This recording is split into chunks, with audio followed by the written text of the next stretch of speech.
Hey everyone, welcome back to another episode of Black Girls Getting Their Shift Together. My name is Ursula B, and I'm just a black girl trying to get my shift together. All right, if this is a replay, definitely type replay.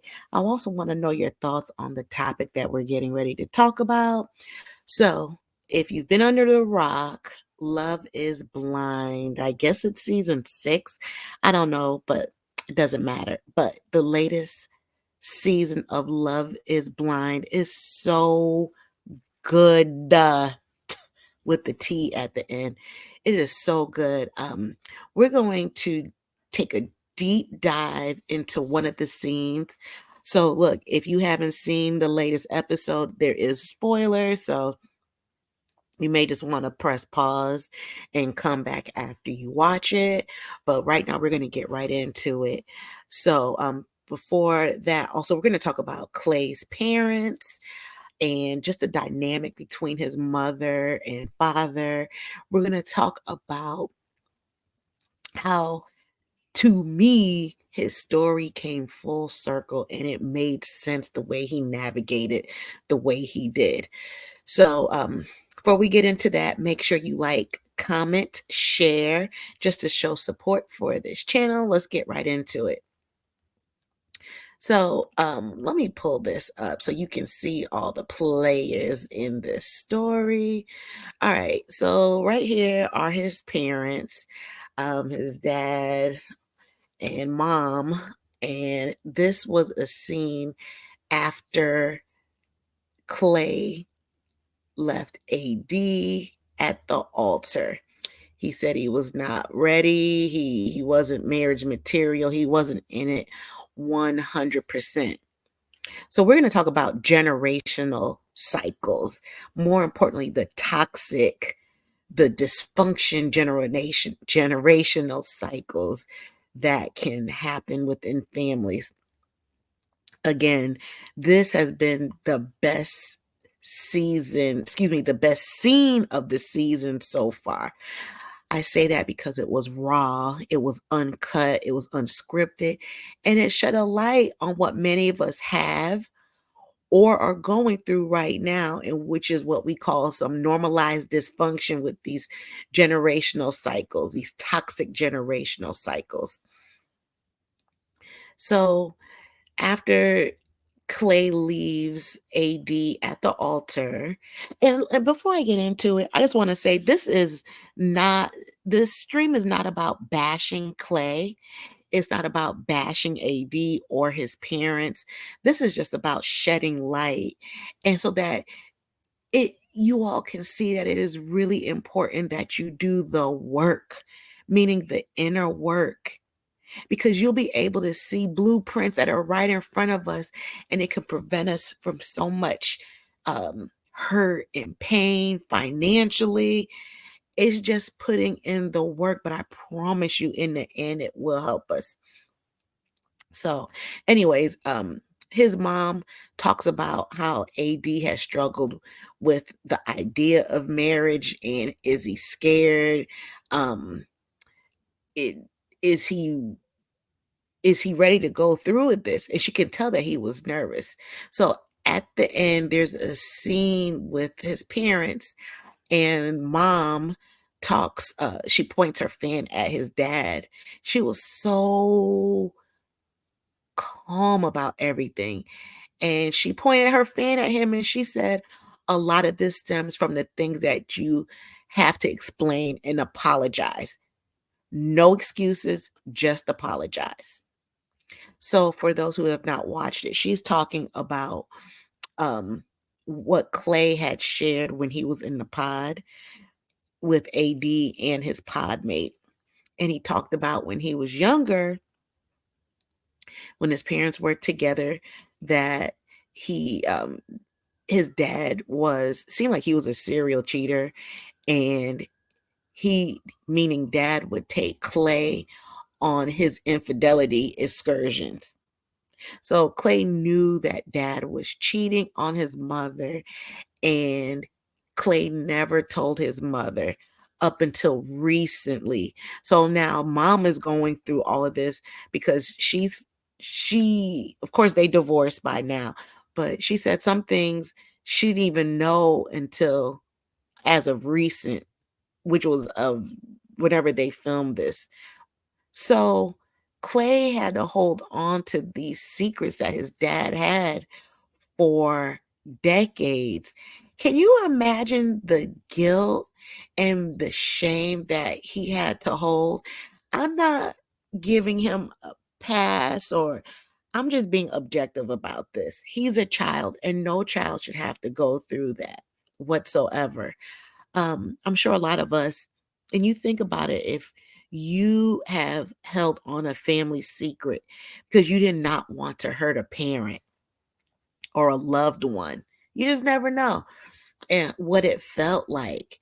Um, and by default, he was lying to his mom as well because he was holding on to that secret.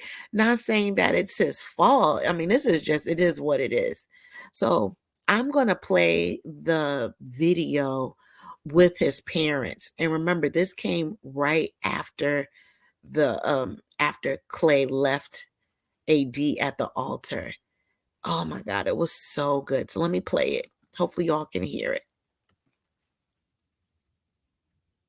Let's see. Hold please. He struggles with a marriage. With commitment. Marriage. Okay. Is it do you honor? He struggles with that. And all those emotions and twisted feelings, he took that to the altar. And a lot of that stems from things that you have to explain and then apologize. Don't make excuses, just apologize so that closure can be had. But the marriage thing, the commitment, he struggles with that. He's like, I know you stayed mom, but there's things that I saw that I should not have saw or been in a position, and kids, when they grow up and they see things, it's like, is marriage for real? Or is marriage something that you get into and you lie and you deceive? And he took a lot of that to the altar with his decision. Here's the thing, too, Rita.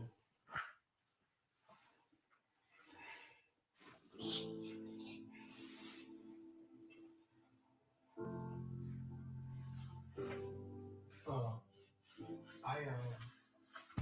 I, I didn't necessarily have the best role models in my life. I know. I can't ever remember my father ever being a part of my life. And listen, I've always told you I forgave it.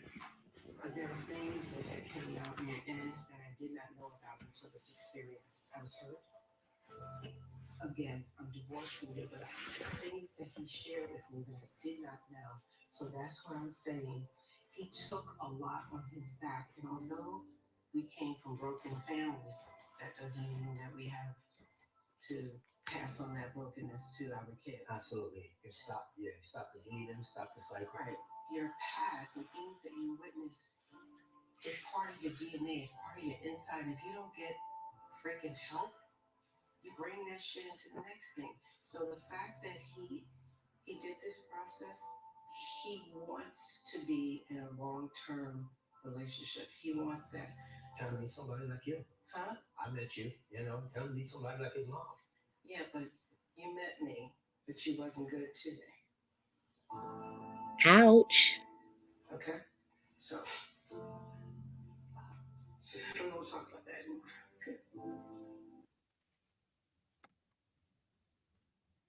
Woo. Okay. So hopefully you all was able to hear that. If not, just turn your volume up. But I pretty much gave a nutshell version of what it was. If not, but before I get into that, can we talk about how beautiful his mother is? She is absolutely stunning. His dad is a good-looking man too. She is beautiful. And Clay's a good-looking man too. He is. All right. So pretty much what the video, the mom is telling dad pretty much no excuses and just apologize because Clay brought a lot of this consciously and subconsciously to the altar. So earlier on in the scene, it wasn't shown, but dad, he was absolutely oblivious and he asked if Clay struggled with commitment. And it's like he had an aha moment. And that's when mom says how their marriage, or excuse me, yeah, pretty much the mom is saying how they, meaning their parents, gave Clay the blueprint for how his relationships were going to be.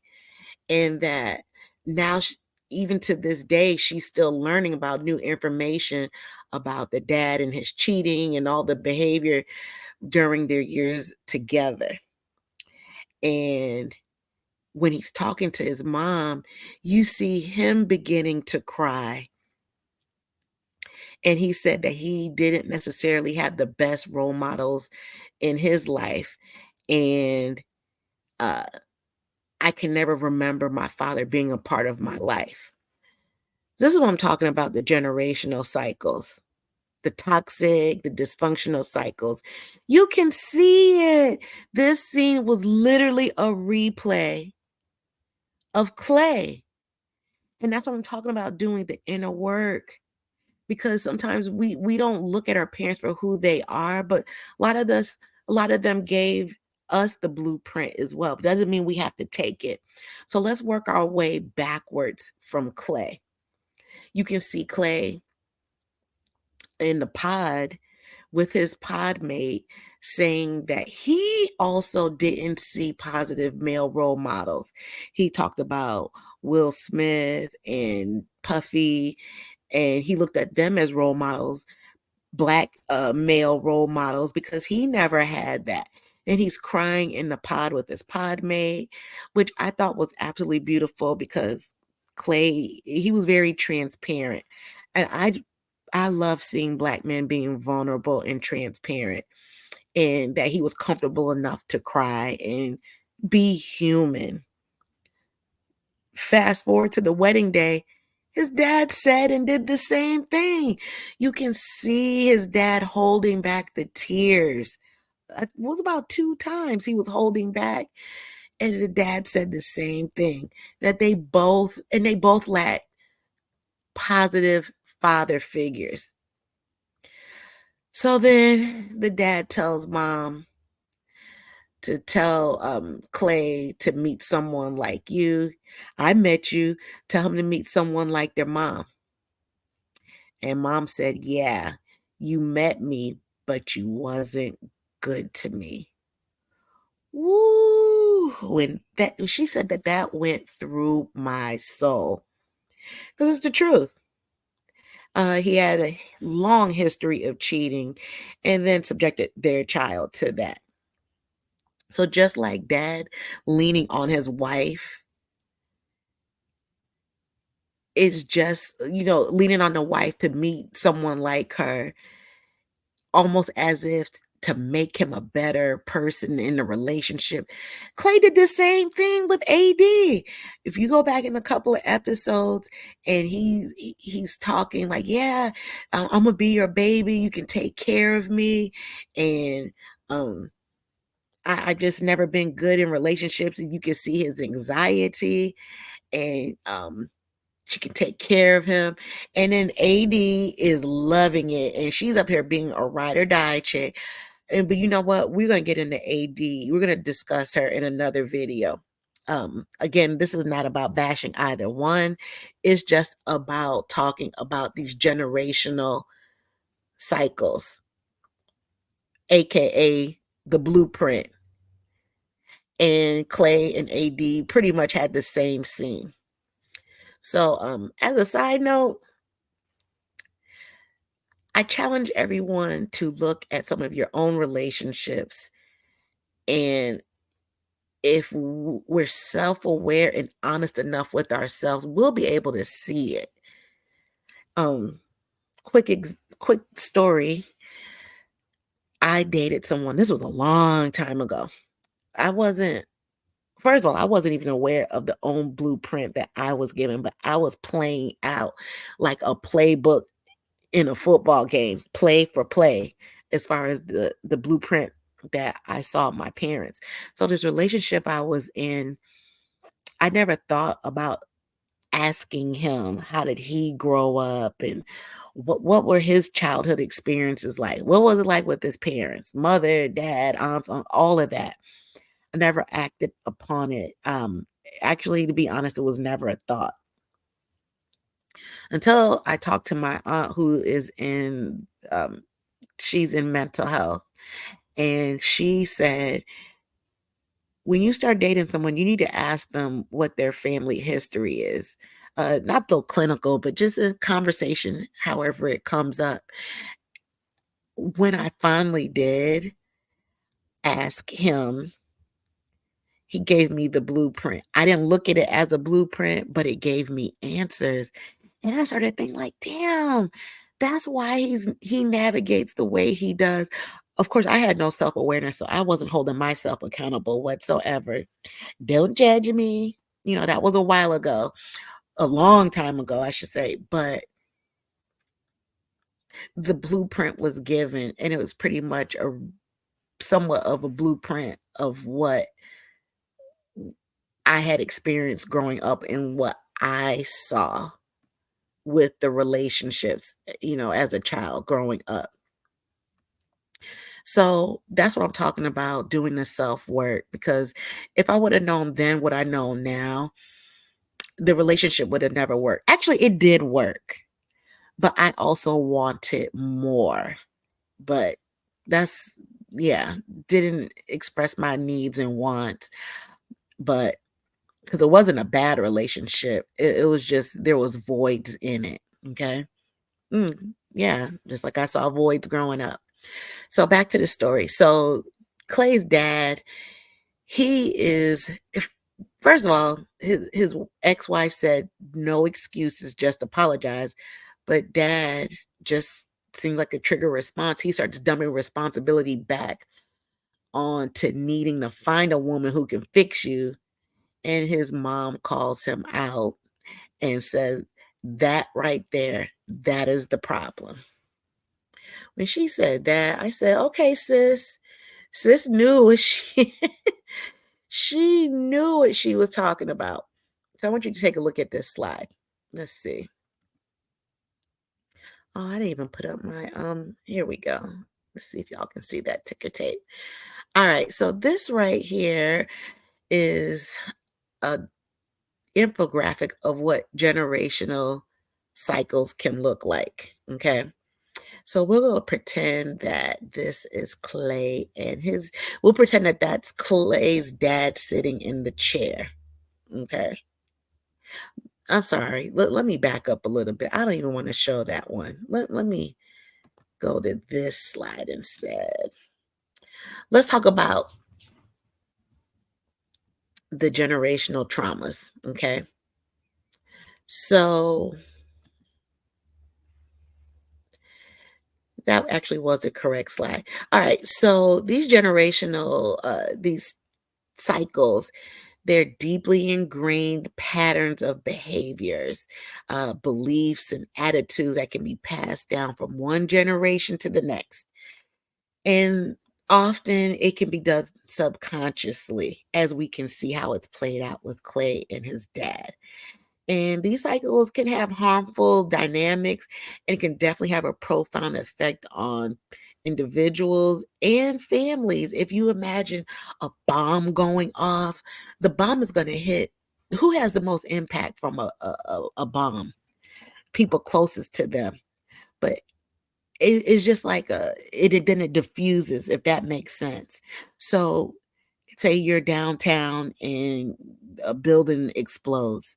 Yeah, the buildings next to it are going to receive the most impact, but there will be some impact down the street with other buildings, if that makes sense. And it's the same thing with families. And it could just be passed down from one generation to the next. Okay. And if you understand how these cycles operate, you'll be able to recognize some of the emotional pain points that can be involved, and that it's crucial to breaking these cycles so that you can start the healing. Okay. So toxic generational cycles can stem from unresolved trauma. These are just some, not everything. It can be unaddressed mental health issues, dysfunctional family dynamics, or sometimes even the culture, some societal influences.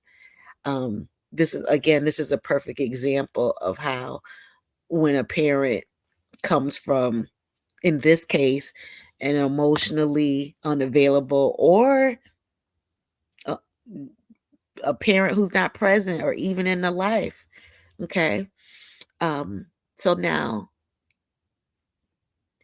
if we look at the slide, and for people in the audio, it's a slide of three men. There's an older man in a chair, and then there is another person, a little younger, standing up. And then there's another younger man who is holding a child. Okay. Keep that in mind. So, children can observe some of these toxic behaviors because they're sponges and they often mirror it in their own lives. So, let's go back to this slide. If we can look at it, that could be Clay's dad sitting in the chair. And in an example, the older man says, "You're not good enough." So then, in turn, his son calls his son stupid. And then his son, who's holding his son. So we have four generations right there of men. But that son, the third generation, he's taken it upon himself to be the cycle breaker. And now, in turn, he tells his son, who is fourth generation, he tells him that he loves him. You can plug and play Clay's dad in this, and you can see however Clay's dad has acted and how it has transferred over to Clay as far as when it comes to relationships. So, speaking of relationships, can you imagine the shame and guilt that Clay had been walking around with? And a lot of people who have experienced generational cycles or toxic ones, they also struggle with the same feelings as well, the feelings of shame and guilt. And sometimes it's hard to break free from those patterns due to their own unresolved issues, just like dad, right? So in Clay's case, and he said it, so it's not even me wondering. He said it. He's internalized a lot of guilt for holding these his dad's secrets. He wasn't even the one cheating. It was his dad's marriage. And he just kept that to himself. And overall, he's even talking to himself, kind of not so nice to himself. And at the end of his confessional at the wedding, he said that he felt stupid. He just wanted to leave. So let's talk about some cycles of the emotional pain, what this toxic generation cycles can create. um, some adult children who were raised in such environments, they often carry deep emotional wounds. Sometimes it can include feelings of resentment, anger, and self doubt. That resonates with me as well. I didn't know that I was caught in a cycle as well. And if these are left unresolved, these emotions, it can affect their relationships, absolutely, parenting styles, and overall their well being. Now, who does that sound like in regards to this Love is Blind? You guessed it, Clay and his dad. If you go back in some of the past episodes, you can see the anxiety that Clay has. And at first, I ain't gonna lie, I thought it was just he just did it with AD. But I thought about it and I went back and looked. He had anxiety as well in the pods before he met AD. Oh, excuse me, no, he did meet AD. But my point is he was sharing those feelings with his pod mate. And I saw it, and I was like, "Damn," it was very it was high anxiety. You can see it on his face. He talked about it so much, but in a way, it was good because he's getting it out. But I feel like he never felt like he would have been good enough to be a partner just because he had the blueprint that he was given. So that anxiety transferred over to AD because she felt it. And it took her to talk. I forgot what the other pod mate was, um, but the pod mate didn't know that AD felt this way, but he offered the information saying that Clay gets in his head a lot and overthinks situations, overthinks the potential of being married. So don't take it personal. And AD said, "Oh, okay, good. I thought it was just me." So you can see how it is like osmosis. You could it just permeates that anxiety. All right, so let's talk about how can we break this cycle. And it's very important that we do break it, the cycle, because let's take a look at this next slide here. It's important that we do break the cycles because we have generations under us coming up, whether if it's biological or we just may be parental figures to someone. Why are we going to pass on that? Okay. So to heal, or at least the beginning to break the cycle, it is going to require some awareness, meaning some self awareness, meaning not passing the buck and you're healing onto someone else. No, this is inner work that we have to do, and it takes intentional effort. And sometimes you may need therapy to get to that point. Definitely some self-reflection, and when you do that, we have to be honest, with ourselves that it can be very uncomfortable facing our own truths about our own upbringing. I know when I started the self-development within myself, I I recognize, and I'm still recognizing patterns that I saw growing up, but it almost gave me a sense of relief because I was always searching for answers and trying to fill a void, and then situations started making sense. But one of the hardest part of the healing journey was looking at my own toxic traits. That did not feel good. It was uncomfortable. It was embarrassing at times, but I also had to learn to have grace on myself. So, it takes a lot of willingness to challenge yourself and some of these ingrained beliefs and behaviors that we have. Um, Even sometimes when we face it, we become resistant or just have a lot of discomfort with it. But I promise you, the other side of the rainbow is so much better because you are not continuing the cycle, the toxic cycles. You just think about it. Where, if you want to break the cycle, these generational cycles, these toxic generational cycles, you should be so proud of yourself because we're doing something that our parents couldn't do. We're doing something that our parents' couldn't do. We're doing something that our parents' parents' parents couldn't do. And I believe Clay is starting to break that cycle. How far he goes with it, I don't know. But just by him talking about it, and he's talking about it on national television. As a matter of fact, he has incessantly talked about what his parents have gone through and what he's gone through with his parents.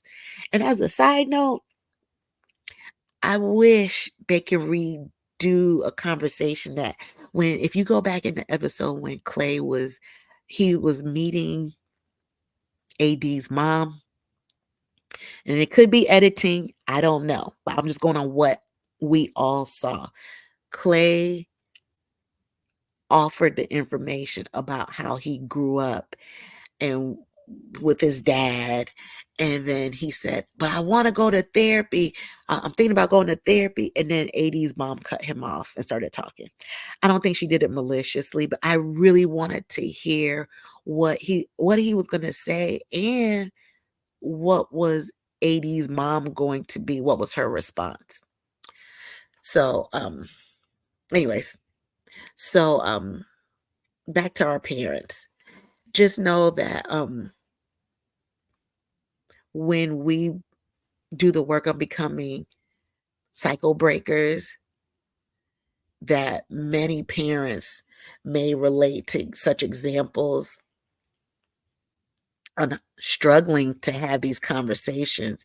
The communication skills could be dull or none, and it could be a lack of healthy modeling from their own upbringing.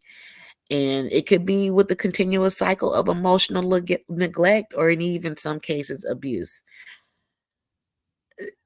Okay, and these opinions are my own. When I saw Clay and his dad talking before the wedding, it was good to see a bonding moment with father and son. But to me, his dad was talking a bunch of nothing. I went back to listen. Some stuff he made sense, but it just seemed like a bunch of just filling in the air, and eh, it was just nothing to me. Meaning of substance, that's what I'm talking about. But I also recognize that obviously that's all his dad had. That's all his tank could produce. Okay. Um, and Clay said it too, that that's the first time that they ever had any kind of deep conversations. And you consider that deep. I don't know. I just thought that was a bunch of fluff. But dad was trying. He was trying. And another side note, you all let me know your thoughts on this. After Clay, after the incident of leaving AD, and Clay and dad were walking, and Clay asked his dad, "Do you think I should go speak to her?" And dad said, "Well, yeah, because you don't want to give the appearance of," I don't remember the word, like, not caring, but the words he did say was, "You don't want the appearance." Damn the appearance. How about just go? Because your fiance is brokenhearted. Oh, it just made me raise an eyebrow, just the appearance and making it look good. But anyway, that's just a side note. Let me know what you all thought about that. All right, so breaking free from these generational cycles, it can be such a the journey can be so whole. It can fill those voids, but it does require a lot of compassion, forgiveness, and resilience. You gotta have resilience because you gotta keep going back to look in the mirror. And the forgiveness part, I mean, I'm still working on it. I'm getting better at it, but it's a work in progress on forgiving myself, and on things I didn't know then that I know now, and things that I'm still learning.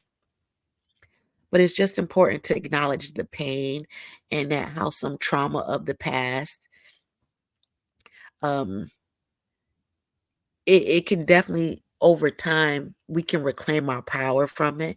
And this way we can create healthier dynamics, um, within ourselves, and definitely for future generations.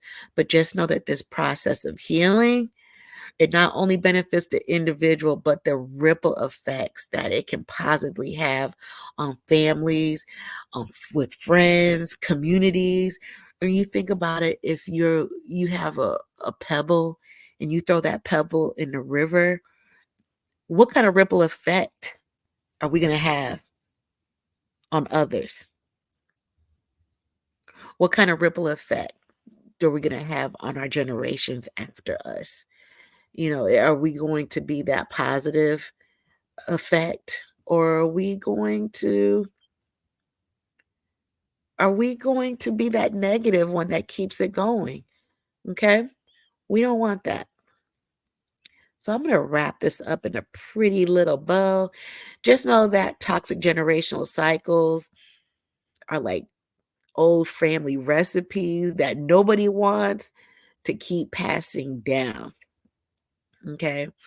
Um, their patterns of behavior, beliefs, and attitudes can get handed down from one generation to the next, and more often than not, we do it without even realizing it. And that these patterns can really mess things up and cause hurt and pain that can last for years. That goes back to that ripple effect. So, at some point, someone has to say, enough is enough.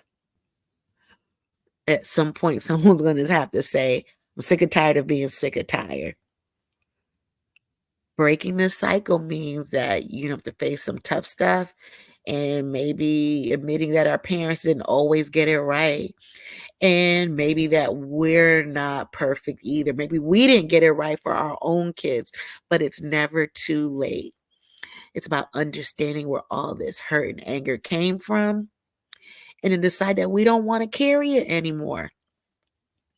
It's just like carrying a backpack with a bunch of rocks and boulders in it. And we can carry it, but it is tiring. It can wear us out. And at what point are we going to lay that backpack of toxicity and cycles and just leave it on the sidewalk and keep walking so that we can become lighter and become our best selves? It's about saying sorry that we've messed things up and trying to do better next time so we can have the words, but where's the action plan that comes with it and to execute?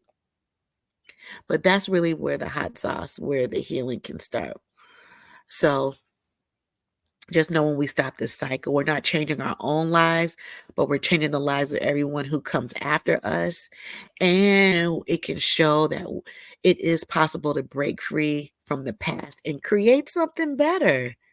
Just because we learned something when we were younger doesn't mean we have to hold on to it. I always can't. It's a pet peeve now of mine when I hear people say, "Well, that's how I've done it. That's all. That's how my grandmother did it. So that's what I'm going to do." No, no, no. Grandma and mom and great grandma and great great grandma, a lot of them had to navigate out of survival skills. We don't have to do that. Okay. We can stop that cycle. But overall, um, I just it's sad about the marriage, but I really feel or lack of a marriage with Clay and AD, but I really feel that they both dodged a bullet. I don't know if they'll get together or not, but I never really thought he was into AD. I never did. I think he liked her. He definitely was sexually attracted to her. But when he talked, it just seemed performative. Like, it sounded good, so I'm gonna say it. Matter of fact, I think, not I think, I know a lot of the men on this show and another show, they do and said things to make it look good for the camera. But I really do feel that Clay didn't mean what he said as far as loving her. Maybe it'll come, but my wish is that Clay does seek the therapy that he has always talked about getting, because no one said that he should get it. He has said it. He said that he would do the couples therapy, and I think he did. Yeah, he did say at the end of the scene that he is going to get the therapy that he talked about. I'm not a therapist, but I'm thinking preferably the one-on-one because he has a lot to unpack. Um, Unfortunately, AD caught a stray bullet. Well, no, she didn't catch it because she stood. AD packed the gun. I shouldn't say gun on YouTube. AD packed it and she stepped in the line of fire. We're gonna talk about AD in the next video. And I really hope he does go to therapy because he needs it. It would be a gift to him. And I'm even if they get together or not, I'm rooting for him to get the work, start the work, like really get in there and unpack it. Because he seemed like a good guy. Even though he didn't have to tell her at the altar. He could have spared all of that embarrassment, but that's a whole nother conversation we can do later, but he could have kept that. He could have been like Jimmy and told AD that this isn't going to work. Jimmy told, what's that girl's name? Megan Unfox. He told her before they went to the church and all of that. Clay could have done the same thing. Anyways, let me know what your thoughts are. Do you feel that Clay and or AD dodged a bullet by not getting married?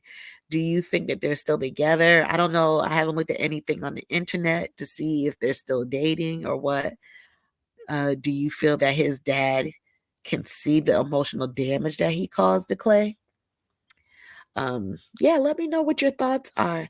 So thank you so much for staying to the end. Um, Before we go, I want to read this last quote from someone on TikTok called Michelle something. Anyways, she quoted, "For those choosing to break generational cycles, your parents couldn't do it, their parents couldn't do it. But for some reason, you noticed the pattern and decided it ends with you. You are the prototype. There's so much power that you have, and that must be a lot." Yes, that is a lot of power. So embrace it. Drop a comment in the section. Drop a one if you feel like you are that generational cycle breaker. I'm going to drop a one in the comment too. Let me know if this is a replay. Put replay gang. And I will see you all at the next one. Bye.